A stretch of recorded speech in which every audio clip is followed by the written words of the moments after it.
I'm the Kaiju no Kami, and today I'm going to be taking a look at my top 10 favorite Doctor Who stories from the Tom Baker years. For those who need their nerd cards revoked, Doctor Who is a science fiction series from Britain about a time-traveling hobo who kidnaps various other people to travel with him until they acquire Stockholm Syndrome and stay with him until they either die or he chooses to ditch them for someone else. Okay, probably not the best way to describe Doctor Who, but hey, 2020 is just that kind of year. Seriously though, Doctor Who launched on British television in 1963, and when the actor playing our pseudo-titular character became too sick to continue, they made the ingenious decision to recast him by giving him the ability to regenerate into a new persona. Does this mean that James Bond is a Time Lord? This allowed the show to go on for many generations, and despite a 15-year break, is still going strong to this day. Thus far, we have had 13 main actors to play the Doctor, some of which were amazing, such as the grandfatherly William Hartnell and Peter Capaldi, the kooky uncles like Patrick Troughton and Sylvester McCoy, the dandyful action hero a la John Pertwee, the youngster Peter Davison, to the war-eradicating doctors that are Christopher Eccleston, David Tennant, and Matt Smith. And then there's these three. No. However, the greatest of them all is hands down Tom Baker's version of the Doctor. I discovered Doctor Who in 2009 for the first time and read how Tom Baker was the best of them all. But still remained skeptical until I took the plunge into the classic series in 2018, where I found myself not only enamored by his whimsical performance, but he lived up to the hype every bit that I had heard. Well, at least for the first 3 seasons that were done with the magnanimous Philip Hinchcliffe. After that, Baker's run became a roller coaster ride of quality, especially with stories like The Horns of Naman and Destiny of the Daleks. Ugh, Destiny of the Daleks.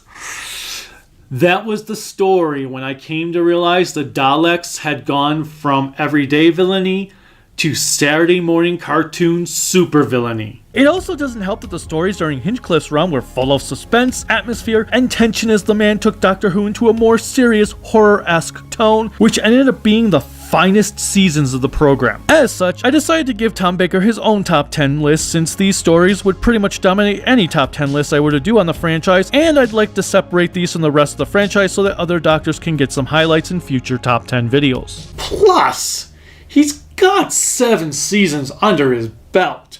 That's enough to consider his run his own franchise. Whatever, let's kick this list off with number 10. Let's kick this list off by talking about the only episode to not be from the Hinchcliffe era to be seen on this list, Horror of Fang Rock. It's the first story without Hinchcliffe's involvement, yet it still feels like something he would have worked on. The show is chock full of atmosphere and suspense to keep you at the edge of your seat throughout its 90-ish minute runtime.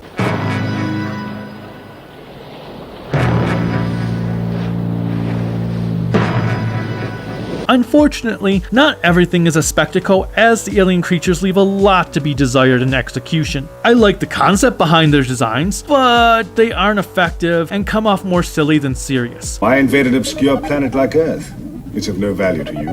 The planet is obscure, but its strategic position is sound. Thankfully, that aspect is just minute to the woeful dread that encompasses the entire scenario. And let me not forget how amazingly badass Leela is in this story. She is my favorite companion for a reason. I absolutely love the way she responds to the other female cohort that gets dredged up in this tale, between smacking her across the face when she gets hysterical. He says he thinks Lord Palmerdale's fallen from the lamp gallery.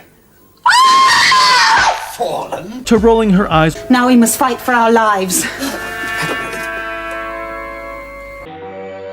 Number 9. Next on our list is the second story from Season 3, The Hand of Fear. The Hand of Fear sees the Doctor and Sarah landing in a quarry that is under demolition. This event leads to the discovery of a petrified alien hand that regenerates in radiation. Not only does this episode send off one of the Doctor's greatest companions of the entire franchise, but it also features some absolutely outstanding camera work, especially for the scenes where Sarah is possessed by the unknown threat.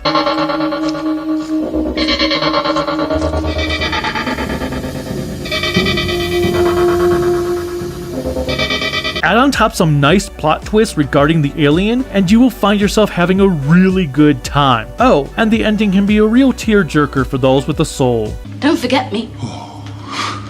Sarah. Number 8.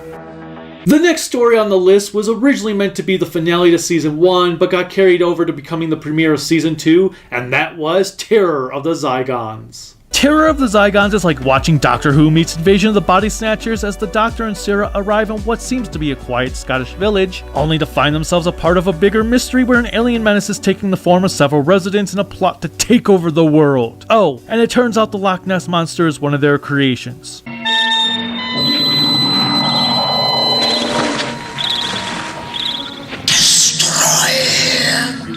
Like with the other stories on this list, this tale features suspense and tension that will keep you glued to the TV screen from start to finish. It's also regrettably the last time we get to see Lethbridge Stewart and Tom Baker's Doctor interact with each other. Oh, welcome back, Doctor. I want to know one thing, Brigadier.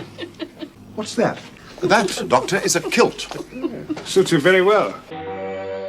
Number 7. Season 2's phenomenal finale, The Seeds of Doom.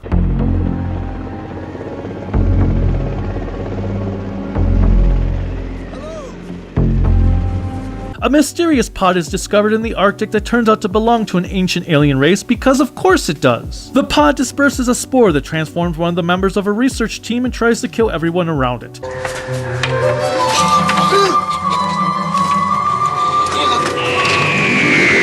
The Doctor locates a second pod during his visit of the base, and our story goes from The Thing to a James Bond-esque movie as a rich tree-hugging hippie steals the pod in order to nurture his own nefarious plot that will doom the world. It's a wonderful narrative that also allows the viewers to have a drinking game of taking a shot every time the Doctor or Sarah get caught by the villains. Halt! Or I'll fire!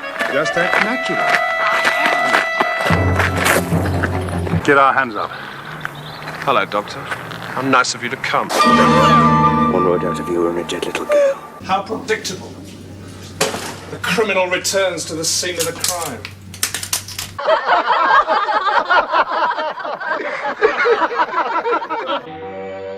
Number 6.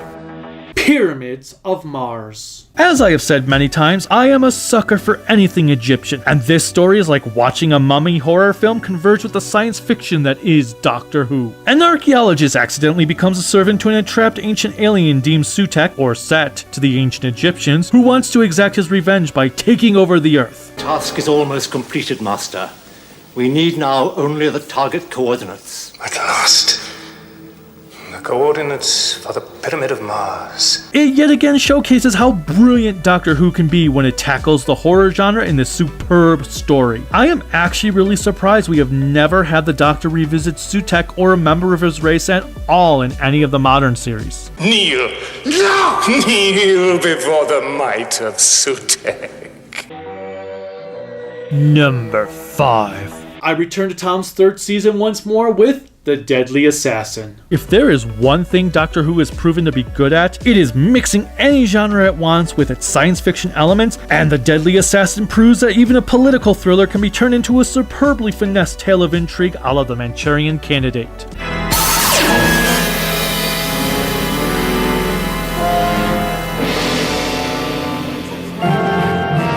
In this one, the Doctor finds himself accused of assassinating Gallifrey's president and has to prove his innocence. One way in doing so is to enter the Time Lord's computer-like virtual world known as the Matrix and take on the one who set him up.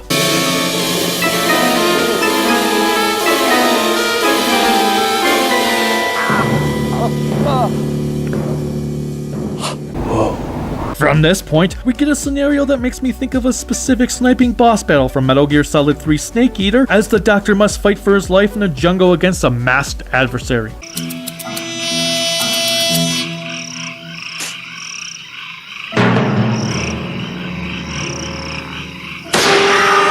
Add on top a really nice twist as who the villain is, not to mention why they look like Skeletor, and you have yourself one of the finest stories of the entire franchise. Number 4. Before the Seeds of Doom, there was the Brain of Morbius. I need more plasma.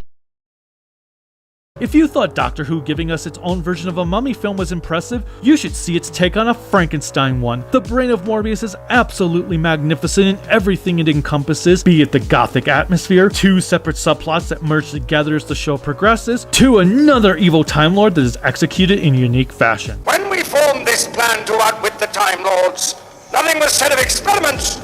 You told me it could be done. And it can, Morbius! The Doctor and Sarah find themselves on an alien planet where they are greeted by a mad scientist who wants to take the Doctor's head and use it to resurrect an evil Time Lord by the name of Morbius. The Time Lords will not oppose me again, nor the Sisterhood.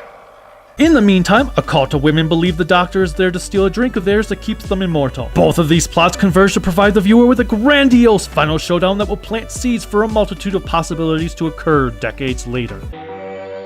Number 3. This one was a hard one because I kept debating whether to go with this story or the Brain of Morbius for number 3. Well, obviously, because of what I just had, this story won out, which is The Robots of Death. The Robots of Death is like watching a murder mystery unfold in a science fiction setting where a bunch of machine-reliant brats lounge around dismissing those that they deem beneath them until one of them is murdered. Stand still.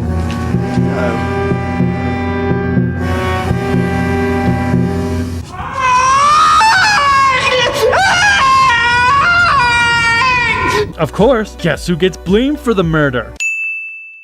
Naturally, both the Doctor and his newest companion, Leela, who was introduced in the previous story and continues to show why she is hands down my favorite companion of the entire franchise. The scene where she takes on a killer robot alone is just badass. Now you're showing off. Speaking of the robots, the faces are just terrifyingly memorable. I have to say they were to the classic series what the Weeping Angels are to modern Doctor Who. Orders accepted. Orders accepted. I understand. It's a shame they never found a way to bring them back, but that also makes them even more special. The story itself proves why the Hinchcliffe era is Doctor Who's finest, and to think this is only number 3. Number 2. Earlier I talked about how Destiny of the Daleks was like the worst Dalek story, and it's the one that really ruined the Daleks for me, at least for the classic series. And I kind of wish that no more Dalek stories had come after that. Well, funny enough though, countering that, Tom Baker also had the greatest Dalek story ever, which is where the Daleks should have ended, Genesis of the Daleks. The Doctor, Sarah, and underrated part-time companion, Unit Dr. Harry, find themselves in the Dalek homeworld of Skaro just as the Daleks were first being built by another mad scientist known as Davros. Exterminate.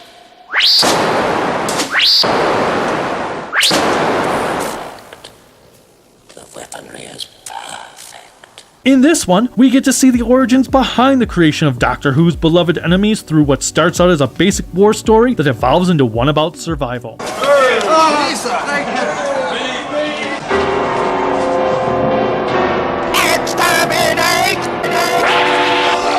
Add into the mix complex moral dilemmas. If you had created a virus in your laboratory, something contagious and infectious that killed on contact, would you allow its use? Just touch these two strands together, and the Daleks are finished. Have I that right? To destroy the Daleks, you can't doubt it. But I do. And you have yourself not only the second greatest Tom Baker Doctor Who story of all time, but even the second greatest Doctor Who adventure overall. While Genesis of the Daleks may not be my top favorite story, this is the one string of episodes that everyone should watch whether they are a fan of Doctor Who or not. Before I get into my number 1 choice, let's look at some honorable mentions. You know, just once I'd like to meet an alien menace that wasn't immune to bullets. Why is nothing functioning here? Can we smash our way out of something? What? With our bare hands? It's as if life was sucked out of him. Come on, I think we've been missed.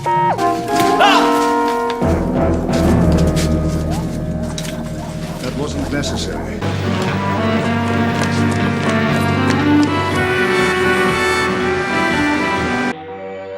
Number 1. And finally, the greatest Tom Baker story of them all is The Talons of Wang Chang. It may seem racially insensitive in today's world due to a white man being cast in the role of a Chinese magician with makeup, but that little mishap does not take away from The Talons of Wang Chang of being the greatest Doctor Who story ever. The bard has flown. One of us is yellow. Similarly to the robot's death, in this story, the Doctor and Leela find themselves in the midst of a murder mystery going on in Victoria, London, and it is up to the Doctor to pull out his inner Sherlock Holmes to solve the issue, which ends up being caused by the magician Lee Ha-Sing Chang and his master Wang Chang. This story has everything you could want from a Doctor Who story. Wit, atmosphere, suspense, tension, some of the best writing out of the entire franchise. The supporting cast is all strong and well written, not to mention the pacing is so brisk that the credits to the 6th episode begin to roll before you realize it's over. Lastly, we also get to see more of Leela being a badass.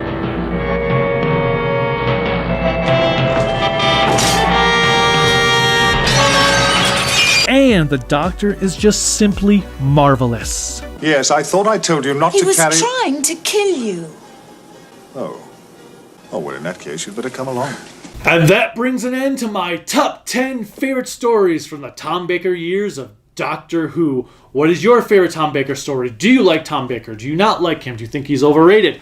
Do you like the Hinchcliffe era, or do you like the stories that come after Hinchcliffe? I know some people don't like the Hinchcliffe era and they like the later stuff better.